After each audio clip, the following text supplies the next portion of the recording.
hear it, and see it when you want it. On demand, audio and video at 630WPRO.com.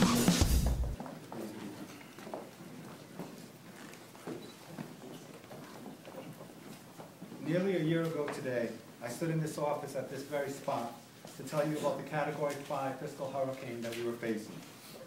I told you that the capital city was facing a structural deficit of $110 million for the current fiscal year. Acting together, we made some difficult decisions, all aimed at improving the structure of the city's finances and at strengthening our fiscal outlook. Together, we reduced the $110 million structural deficit to under $30 million right now.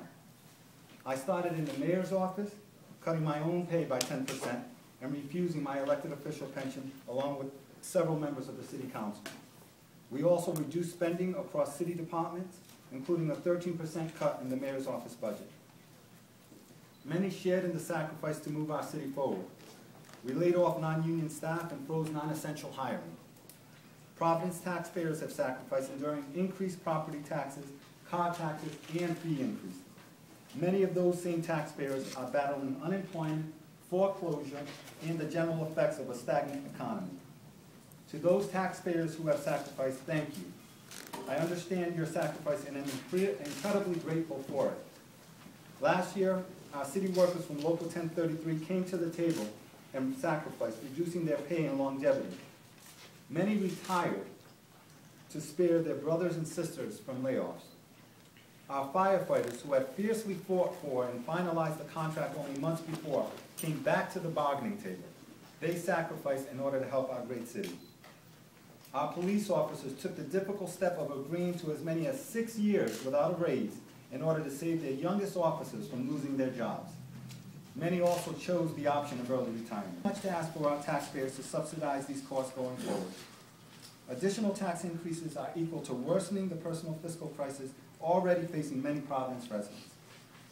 That said, if our tax exempts and retirees do not share in the sacrifice, the taxpayers will bear the brunt of this crisis.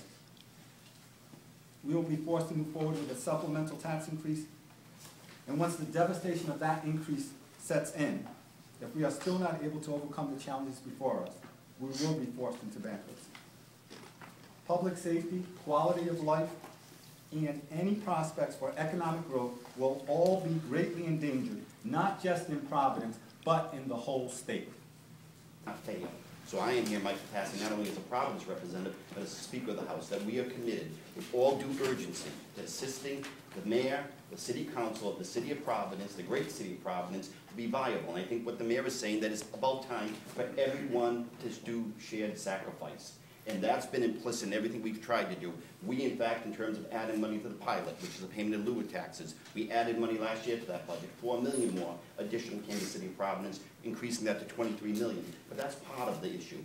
Everyone has to come in so that the working families of this city, the children of this city, they have a right to decent public education. They have a right to safe streets. And if you continue to have fiscal pressures, the pressure is going to bear on the cut in services.